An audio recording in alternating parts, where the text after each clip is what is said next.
Karen Whitmore stood at her kitchen window, clutching her HOA violation clipboard so tightly her knuckles had gone white. Across the street, the Hendersons' new inflatable unicorn pool float bobbed mockingly in their backyard pool, a clear violation of Section 12.4, regarding frivolous pool accessories exceeding height restrictions. But what made her blood pressure spike wasn't the unicorn itself. It was the fact that it was positioned to spray glitter-infused water directly onto her prize-winning rose garden every time someone jumped in. Deliberate sabotage, she muttered, photographing the evidence through her telephoto camera lens. At 53, Karen had transformed from a mild-mannered bank teller into the most feared HOA board president Willowbrook Estates had ever seen. Her perfectly styled bob hadn't moved in 3 years, her pantsuit collection was legendary, and her ability to cite housing codes from memory was both impressive and terrifying. The Henderson situation had been escalating for weeks.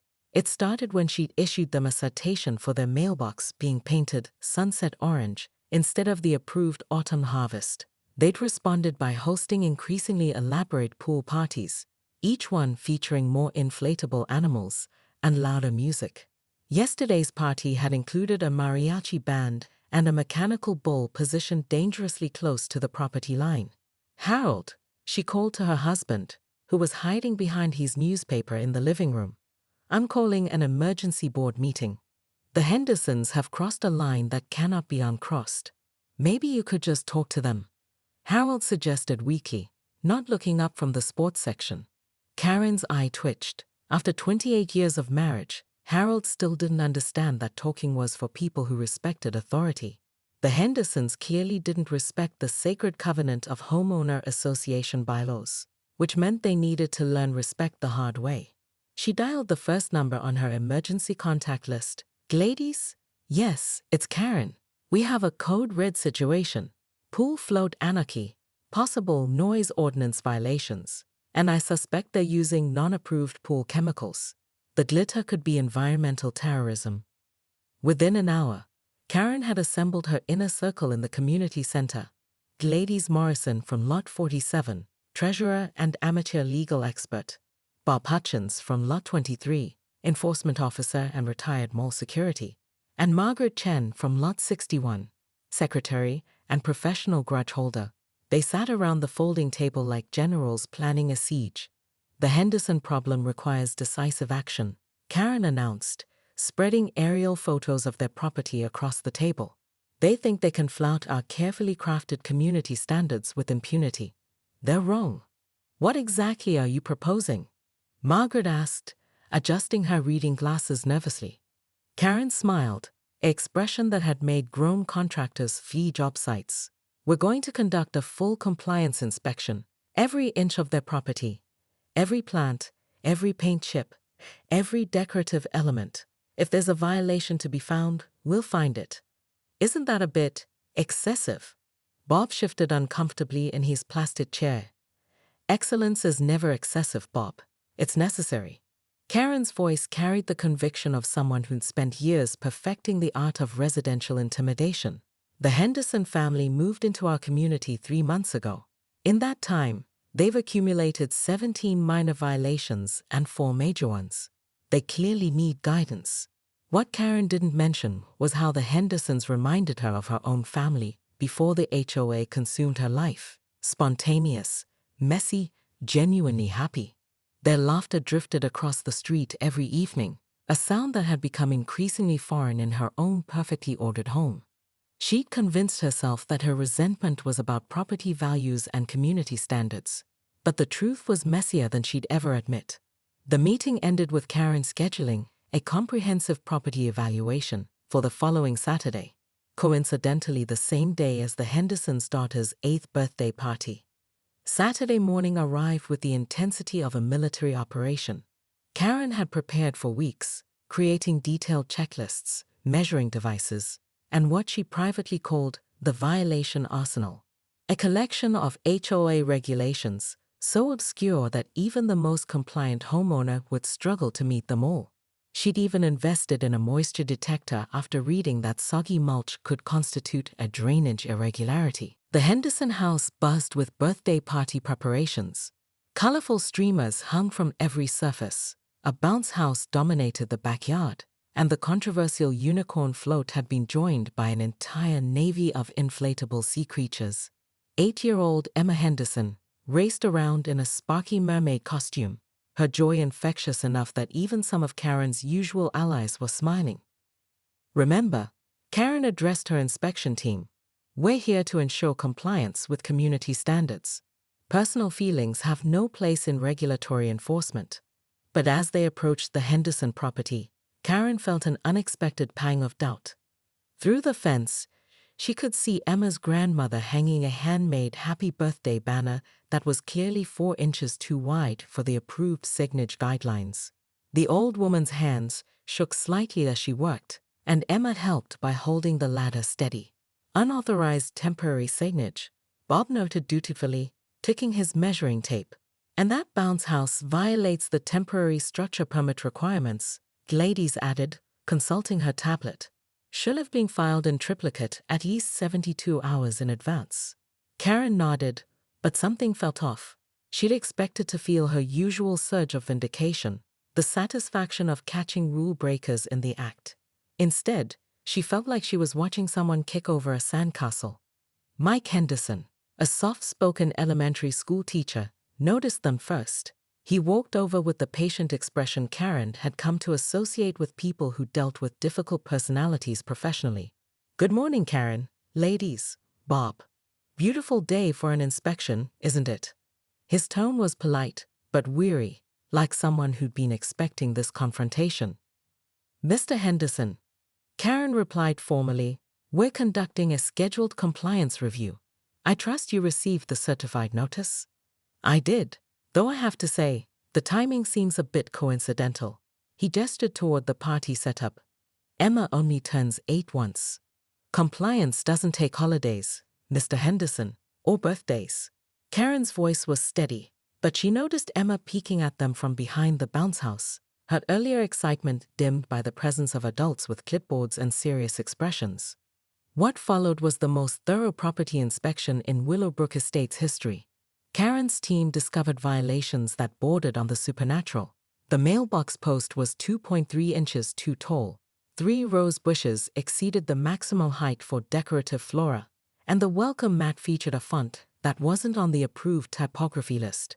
Bob found a loose fence board that constituted a structural integrity concern, while Gladys documented 17 instances of non-conforming lawn ornament placement. The final straw came when Karen discovered that the Hendersons' garden gnome, a cheerful ceramic figure named Gerald, according to Emma, was positioned 6.7 inches inside the required setback zone. "The gnome has to go," Karen announced, standing over Gerald like a judge delivering a sentence. Emma, who'd been quietly watching the inspection, suddenly stepped forward.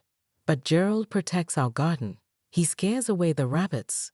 Decorative figures must maintain proper placement to ensure neighborhood aesthetic cohesion, Karen recited automatically. But the little girl's face made her stomach clench. "Can't he just move a little bit?" Emma asked hopefully. "He likes watching the street."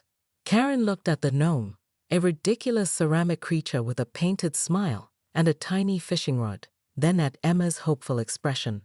For a moment, she remembered her own childhood, when magic was possible and garden gnomes might actually protect flowers from hungry rabbits. "Regulations are regulations," she said finally, hating how the word sounded. The inspection concluded with a citation list that resembled a novella. 17 violations, $3,400 in potential fines, and a compliance deadline that would require the Hendersons to spend their weekend fixing problems that harmed absolutely no one. As Karen's team packed up their equipment, she noticed the party guests arriving. Children in bright costumes, parents carrying presents and food, grandparents with cameras, a celebration that would now be overshadowed by legal threats and compliance deadlines. Mike Henderson approached her one final time. "Karen, I get it. Rules matter. Community standards matter. But we're neighbors. Emma's been looking forward to this party for months. Couldn't we work something out? Maybe handle the violations after the party?" Karen felt every eye on her, her team waiting for her decision, party guests pretending not to listen, and Emma still standing protectively near Gerald the gnome. She realized this was more than an HOA dispute. It was a moment that would define how she wanted to be remembered in this community. I told Daddy I had to fix things with Gerald. He said garden gnomes are very serious business, and I should handle it myself. Emma held out the ceramic figure. Maybe Gerald could live in your garden, then he wouldn't be in the wrong place anymore, and you wouldn't have to be mad at him. In that moment, looking at a little girl trying to solve an adult problem with the pure logic of childhood, Karen felt something crack inside her chest. She'd spent 3 years building a reputation as the neighborhood's enforcer, convincing herself that fear equaled respect, that rigid rules created community. But Emma's gesture revealed the truth. She'd become the kind of adult who made children cry over garden gnomes. Emma, Karen said gently, kneeling down to the girl's level, Gerald belongs in your garden. He's not in the wrong place. I was wrong to say that.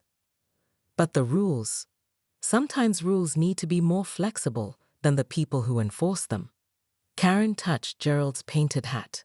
How about we take him back home and find him the perfect spot where he can watch the street and protect your flowers? Emma's smile was like sunrise. Really? You're not mad at Gerald anymore? I was never really mad at Gerald. I was mad at other things. Things that had nothing to do with garden gnomes or birthday parties or your family. As they walked across the street together, Karen realized she was holding the hand of the child she'd spent weeks trying to intimidate into compliance. The Henderson house still showed signs of the interrupted party, deflated decorations, abandoned games, the bounce house sitting unused in the corner. Mike Henderson appeared at the door, clearly surprised to see his daughter with the woman who threatened to find them into financial ruin. I owe you an apology, Karen said before he could speak. All of you. The inspection yesterday was excessive, the violations were petty, and ruining Emma's birthday party was inexcusable. Mike studied her face, probably trying to determine if this was some new enforcement strategy.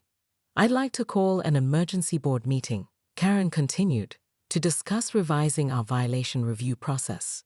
Some rules need changing. Others need flexibility. Emma tugged on Karen's sleeve. Does this mean Gerald can stay? Gerald can definitely stay. In fact, I think the neighborhood could use more garden gnomes. They add character. As Karen walked back home, she realized she'd just dismantled 3 years of fear-based authority in a single conversation. Tomorrow would bring consequences. Board members questioning her judgment, residents testing new boundaries, the complex work of rebuilding community relationships she'd damaged. But tonight, she could hear laughter coming from the Henderson backyard again, and for the first time in years, it didn't sound like a violation of anything important. The real question was whether Karen could learn to live with being liked instead of feared, and whether a neighborhood ruled by empathy could be as strong as one governed by regulations. Harold was waiting on their porch when she returned, holding 2 cups of coffee and wearing an expression she hadn't seen in years, pride. So, he said, how does it feel to be human again? Karen accepted the coffee and settled into the porch swing beside her husband. Terrifying. Liberating. Like I've been holding my breath for 3 years and finally remembered how to exhale. Across the street, Gerald the gnome stood watch in the Henderson garden, positioned exactly 6.7 inches inside the required setback zone, protecting flowers and childish dreams with equal determination. Rules don't pause for parties, Mr. Henderson, Karen heard herself saying, even as something inside her recoiled at the words. You have 72 hours to address these violations, or will proceed with formal enforcement action. The impact was immediate. Emma's face crumpled, and she ran toward the house. Several party guests exchanged uncomfortable glances, and Karen caught her reflection in the Hendersons' living room window. A middle-aged woman with a clipboard, destroying a child's birthday party in the name of mailbox height regulations. But Karen had built her identity around being the guardian of neighborhood standards. Backing down now would mean admitting that maybe, just maybe, she'd taken things too far, so she doubled down. Ladies, prepare the formal notice letters. Bob, schedule follow-up inspections for Tuesday. Margaret, draft a newsletter reminder about temporary structure permits for the entire community. As her team dispersed, Karen lingered, pretending to review her notes while actually watching the party through peripheral vision. Parents helped their children navigate around the violation zones, she'd marked with bright orange tape. The bounce house sat empty, deemed too risky to use until proper permits were filed. Even Gerald the gnome looked accusatory from his condemned position. Harold found her an hour later, still standing in her driveway, staring at the citation paperwork. "How'd it go?" he asked carefully. 17 violations. Complete vindication of our concerns about property standards degradation. Harold studied her face, the practiced expression of professional satisfaction that didn't quite reach her eyes. "Karen, maybe." "Don't." Her voice was sharp. "Don't tell me I was too harsh. Don't suggest I should have made exceptions. If we start ignoring violations for birthdays, where does it end? Halloween parties, Christmas displays, graduation celebrations? The entire HOA structure collapses." But even as she said it, Karen wondered if the HOA structure was worth preserving, if it required her to terrorize children and destroy community celebrations. She'd convinced herself that her rigid enforcement protected everyone's property values. But standing in her empty driveway listening to muffled birthday party sounds, she wondered what exactly she was protecting and whether it was worth the cost. The crisis came Sunday evening. Karen was reviewing the Henderson violation files when her doorbell rang. She opened it to find Emma Henderson, still wearing her mermaid costume, holding Gerald, the gnome. "Mrs. Karen, I brought Gerald to apologize. Daddy says he was in the wrong place and made you upset." Karen stared at the child, this 8-year-old who'd walked across the street alone to take responsibility for a garden gnome's improper positioning. Emma's eyes were red from crying, but her expression was earnest and hopeful. "Emma, you shouldn't. Your parents don't know you're here, do they?"